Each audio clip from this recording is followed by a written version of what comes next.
Hello, my name is Mary Bear Shannon, and I am a reference librarian at the Haverford Township Free Library, and I'd like to welcome you to Mary's Classic Mystery Read Aloud.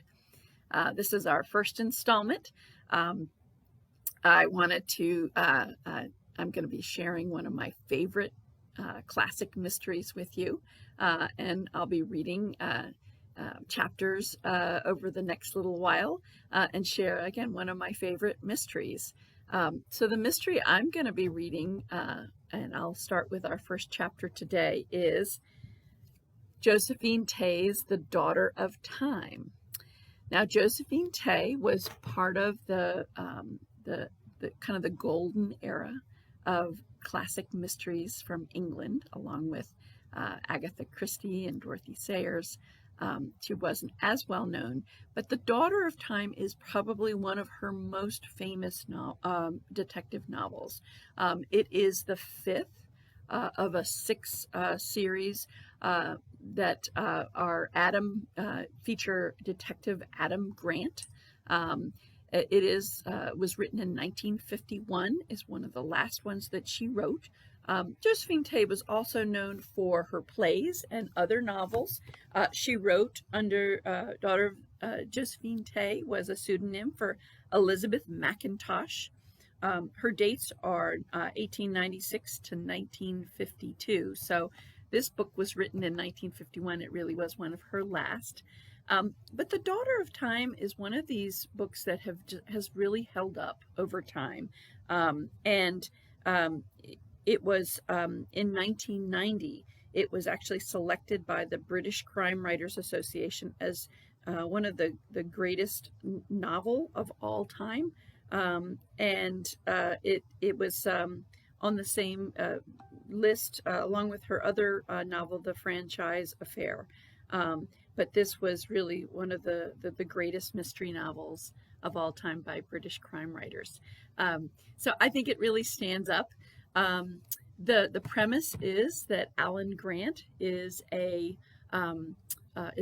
detective with the Met, but he has broken his leg, and he is in, as they say in Britain, he's in hospital, and he is really bored, and he doesn't like all the books that people have brought him, and so he starts to investigate kind of historical mysteries, and a friend of his brings portraits of all these historical figures that maybe have a mystery about them, and the one that he selects was Richard III, and we will find out that what we think we know about Richard III is not so, and he goes about solving the mystery of Richard III and his legacy and whether he was really a murderer.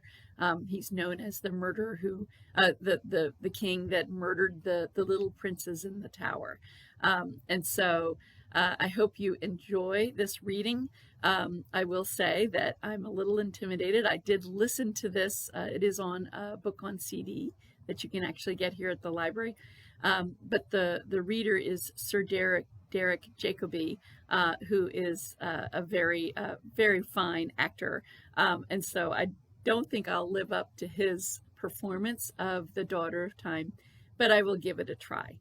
I wanted to read just a short introduction. This book has gone through lots of publications, and I'm going to read the one that was the introduction that was written for the 1979 re-release of The Daughter of Time.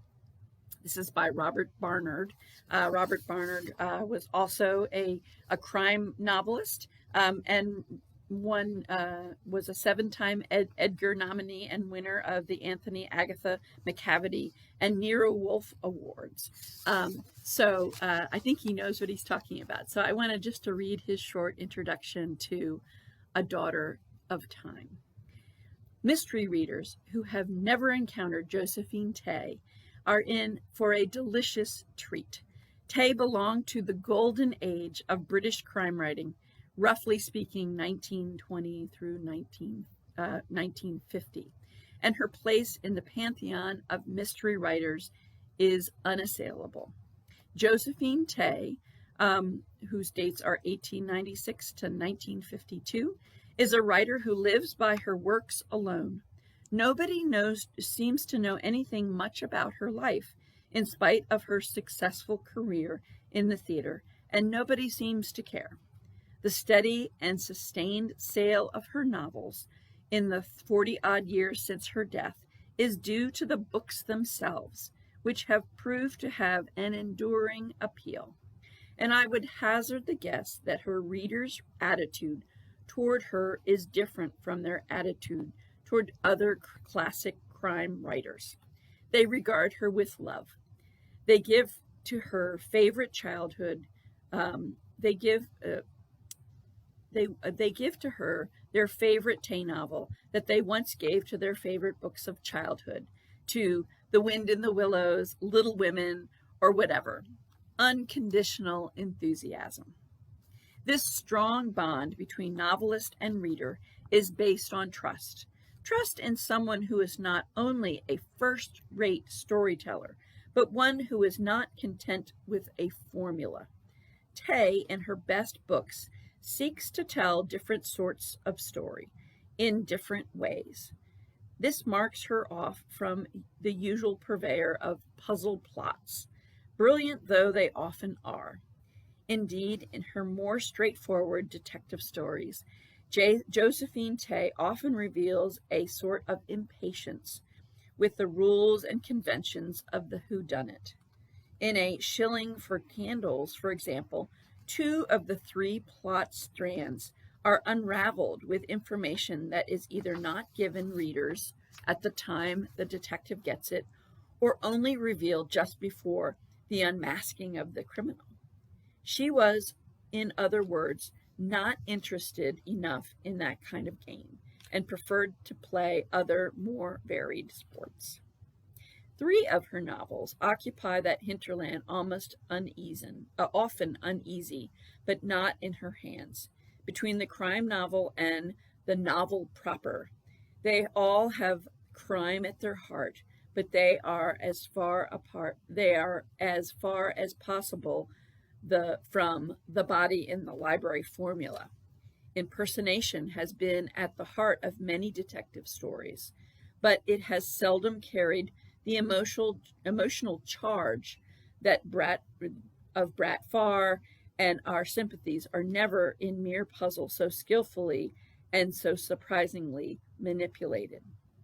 The Daughter of Time is an almost unrepeatable success, a historical mystery reanimated and investigated by present-day inquirers.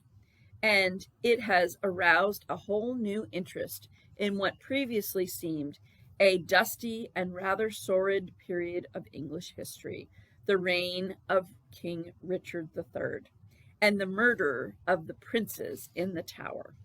The franchise affair also has a basis in fact, an 18th century case in which a maid charged by her employers with abduction and mistreatment. But in her hands, it becomes a sort of parable of the middle class at bay. And a little farther down, it says, Josephine Tay's brilliant storytelling, her varied, loving characterization, above all, her control of reader sympathies, they are evident in all her novels, whether whodunits or more unconventional structures. If Nagao, Marsh, or Agatha Christie, had died as young as Tay, we would have a good idea of what they could have gone on writing. We can guess that Tay would have written several more whodunits, but what she would have written is beyond our guesswork. That in itself is her best tribute. So anyway, here we begin the journey of reading A Daughter in Time, Chapter 1.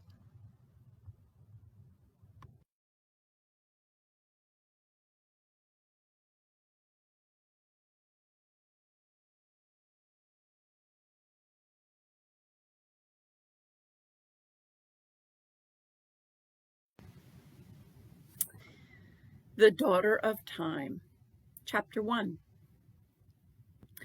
Grant lay on his high white cot and stared at the ceiling, stared at it with loathing. He knew by heart every last minute crack of its nice, clean surface. He had made maps of the ceiling and gone exploring on them, rivers, islands, and continents. He had made guessing games of it and discovered hidden objects, faces, birds, and fishes. He had made mathematical calculations of it and rediscovered his childhood, theorems, angles, triangles. There was practically nothing else he could do but look at it. He hated the sight of it. He had suggested to the midget that she might turn his bed around a little so that he could have a new patch of ceiling to explore. But it seemed that that would spoil the symmetry of the room. And in hospitals, symmetry ranked just a short ahead behind cleanliness and a whole length in front of godliness.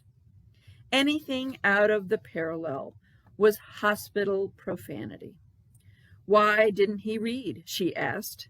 Why didn't he go on reading some of those expensive, brand new novels that his friends kept on bringing him? There are far too many people born into the world and far too many words written, millions and millions of them pouring from the presses every minute. It's a horrible thought. You sound constipated, said the midget. The midget was Nurse Ingham, and she was in sober fact a very nice 5'2" with everything in just proportion. Grant called her the midget to compense himself for being bossed around by a piece of Dresden china, which he could pick up in one hand. When he was on his feet, that is to say, it was not only that she told him what he might or might not do, but she dealt with his 6 feet odd with an offhand ease that Grant found humiliating. Weights meant nothing, apparently, to the midget. She tossed mattresses around with the absent-minded grace of a plate spinner. When she was off duty, he was attended to by the Amazon, a goddess with arms like the limb of a beech tree. The Amazon was Nurse Darrell, who came from Gloucestershire, and she was homesick each daffodil season. The midget came from the Lytham St. Anne's, and there was no daffodil nonsense about her. She had large, soft hands and large, soft cow eyes, and she always looked very sorry for you. But the slightest physical exertion set her breathing like a suction pump. And on the whole, Grant found it even more humiliating to be treated as dead weight than to be treated as if he was no weight at all.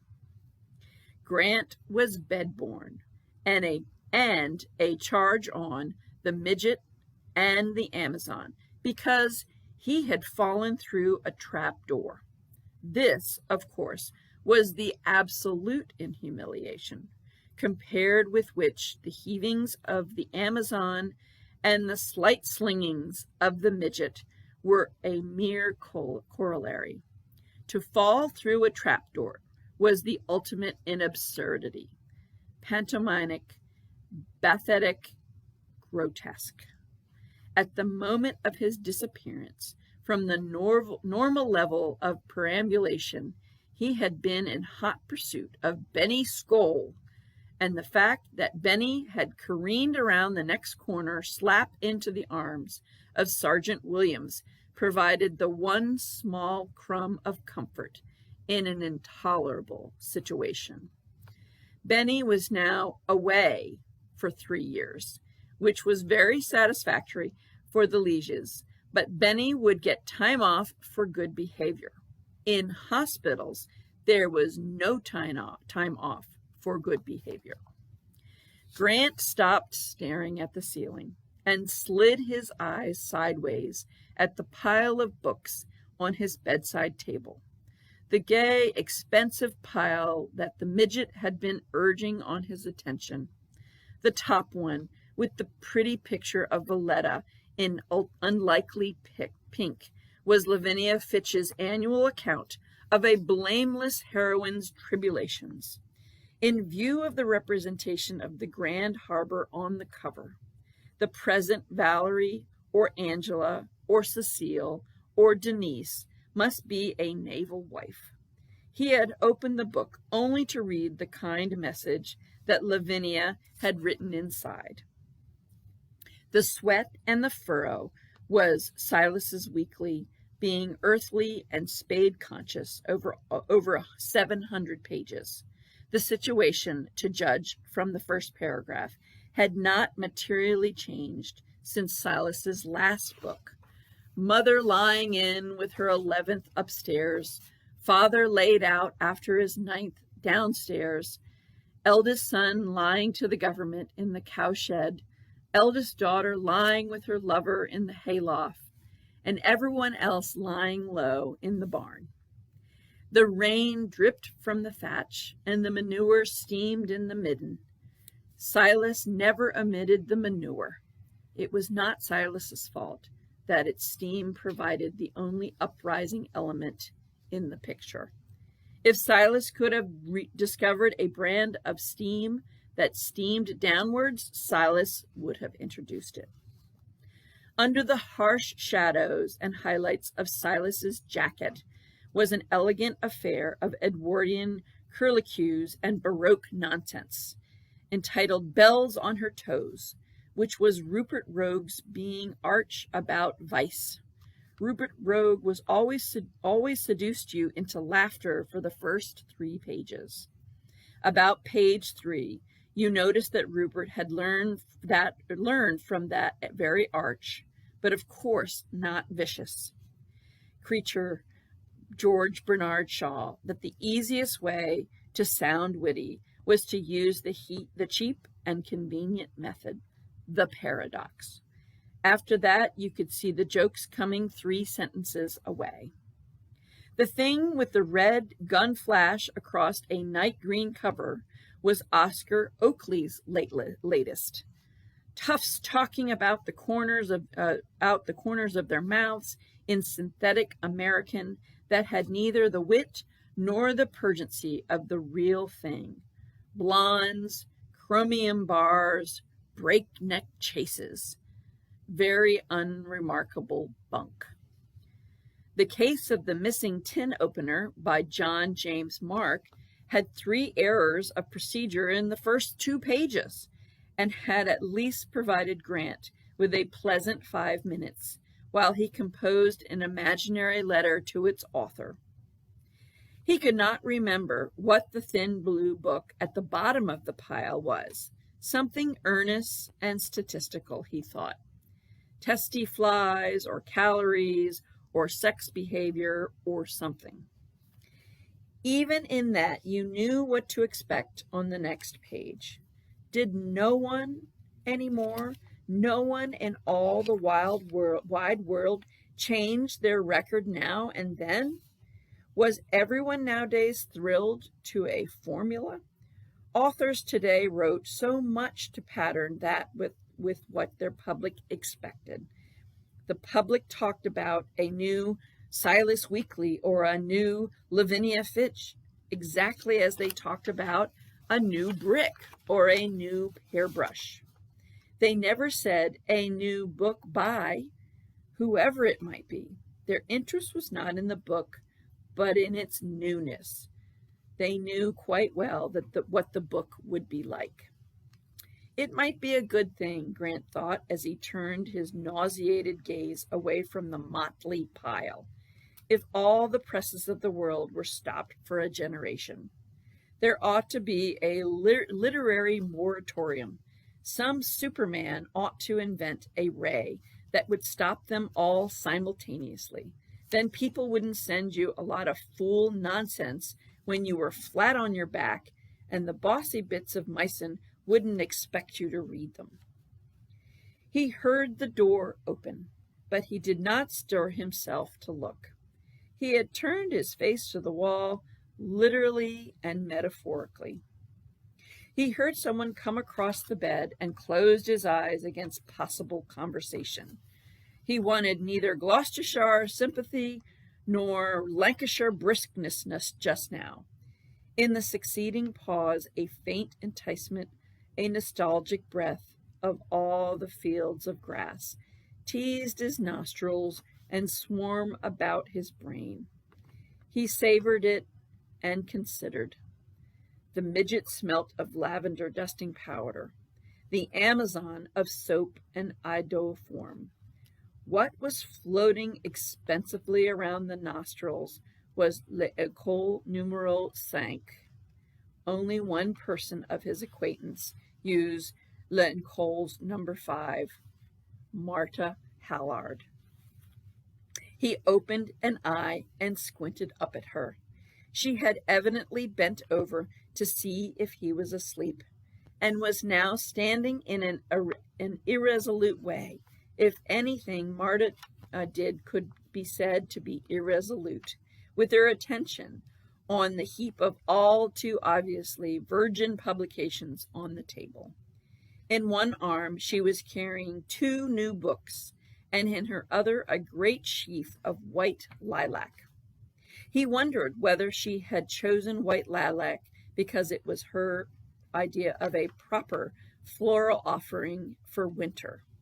It adorned her dressing room at the theater from December to March.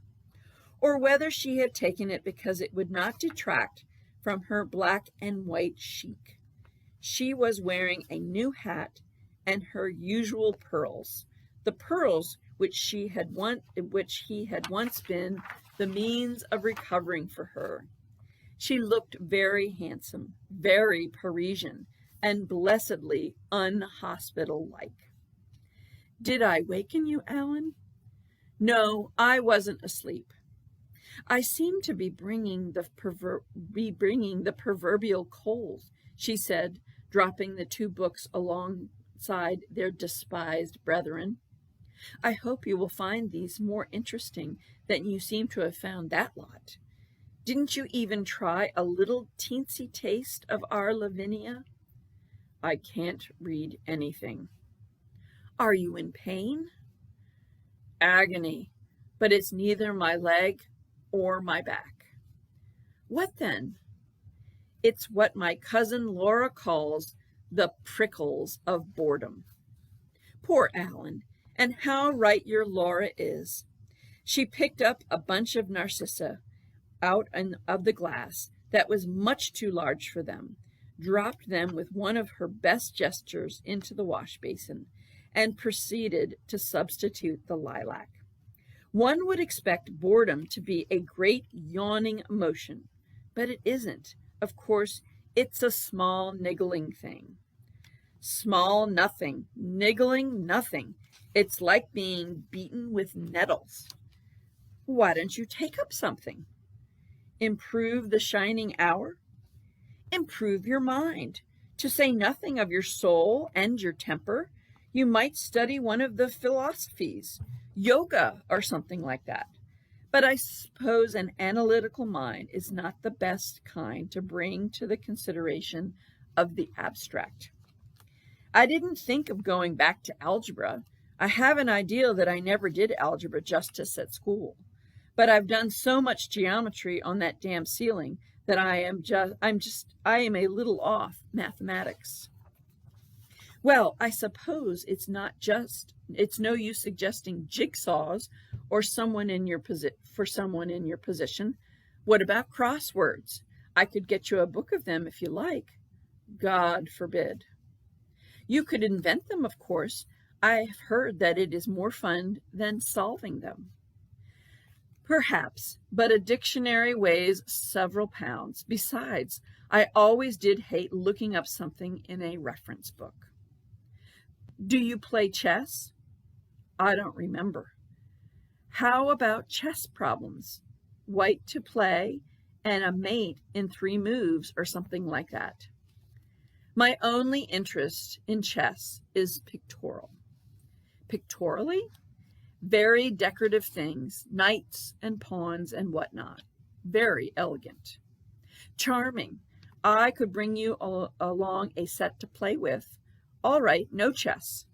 You could do some academic investigating. That's a sort of a mathematics, finding a solution to an unsolved problem. Crime, you mean? I know of all the case histories by heart, and there is nothing more that can be done about any of them. Certainly not by someone who is flat on his back. I didn't mean something out of the files of the yard. I mean something more, what's the word? Something classic. Something that has puzzled the world for ages. As what, for instance? Say, the casket letters. Oh, not Mary, Queen of Scots. Why not? Asked Marta, who, like all actresses, saw Mary Stuart through a haze of white veils. I could be interested in a bad woman, but never in a silly one. Silly? Said Marta in her best lower register Electra voice. Very silly. Oh, Alan, how can you? If she had worn another kind of headdress, no one would have ever bothered about her. It's that cap that seduces people. You think she would have loved less greatly in a sunbonnet? She never loved greatly at all in any kind of bonnet. Marta looked as scandalized as a lifetime in the theater and an hour of careful makeup allowed her to. Why do you think that? Mary Stuart was 6 feet tall, nearly all outsized women are cold. Ask any doctor. And as he said it, he wondered why, in all the years since Marta had first adopted him as a spare escort when she needed one, it had not occurred to him to wonder whether her notorious level-headedness about men had something to do with her inches. But Marta had not drawn any parallels. Her mind was still on her favorite queen. At least she was a martyr. You'll have to allow that. Martyr to what? Her religion. The only thing she was a martyr to was rheumatism. She married Darnley without the Pope's dispensation and Bothwell by Protestant rites. In a moment, you'll be telling me she wasn't a prisoner. The trouble with you is that you think of her in a little room at the top of a castle, with bars on the window and a faithful old attendant to share her prayers with her. In actual fact, she had a personal household of 60 persons. She complained bitterly when it was reduced to a beggarly 30, and nearly died of chagrin when it was reduced to 2 male secretaries, several women, and an embroiderer and a cook or 2. And Elizabeth had to pay for all of that out of her own purse. For 20 years she paid, and for 20 years Mary Stuart hawked the crown of Scotland around Europe to anyone who would start a revolution and put her back on the throne that she had lost, or alternatively, the one Elizabeth was sitting on. He looked at Marta and found she was smiling. Are they a little better now? She asked. And are what better? The prickles. He laughed. Yes, for a whole minute I had forgotten about them. That is at least one good thing to put down to Mary Stuart's account. How do you know so much about Mary? I did an essay about her in my last year at school. And didn't like her, I take it. Didn't like what I found out about her. You don't think her magic then? Oh, yes, very, but you don't find her tragic then? Oh, yes, very, but not tragic in any way of the ways that popular belief makes her tragic. Her tragedy was that she was born a queen with the outlook of a suburban housewife. Scoring off Mrs. Tudor in the next street is harmless and amusing. It may lead you into unwarrantable indulgence in hire purchase, but it affects only yourself. When you use the same technique on kingdoms, the result is disastrous. If you are willing to put a country of 10 million people in pawn in order to score off a royal rival, then you end by being a friendless failure. He lay thinking about this a little while. She would have been a wild success as a mistress at a girls' school. Beast! I meant it nicely. The staff would have liked her, and all the little girls would have adored her. That is what I meant about her being tragic. Ah, well, no casket letters, it seems. What else is there? The man in the iron mask? I can't remember who that was, but I couldn't be interested in anyone who was being coy behind some tin plate. I couldn't be interested in anyone at all unless I could see his face. Ah, yes, I forgot your passion for faces. The Borgias had wonderful faces. I should think they would provide a little mystery or two for you to dabble in if you looked them up. Or there was Perkin Warbeck, of course. Imposture is always fascinating. Was he or wasn't he a lovely game? The balance can never come down wholly on one side or the other. You push it over and up, it comes again, like one of those weighted toys. The door opened, and Mrs. Tinker's homely face appeared in the aperture, surmounted by her still more homely and historic hat. Mrs. Tinker had worn the same hat since she first began to do for Grant, and he could not imagine her in any other. That she did possess another one he knew, because it went with something that she referred to as "me blue." Her blue was an occasional affair in both senses, and never appeared at 19 Tenby Court. It was worn with a ritualistic awareness, and having been worn, it was used in the event as a yardstick by which to judge the proceedings. Did you enjoy it, Tink? What was it like? Not worth putting on me blue for. Not worth putting on me blue for, as she had worn it to Princess Elizabeth's wedding and to various other royal functions, and had indeed figured it for 2 flashing seconds in a newsreel shot of the Duchess of Kent cutting a ribbon. But to Grant it was a mere report, a criterion of the social worth of an occasion. A thing was or was not worth putting on me blue for. I heard you had a visitor, said Mrs. Tinker, and I was all set to go away again, when I thought the voice sounded familiar like, and I says to myself, it's only Miss Halliard, I says, so I come in.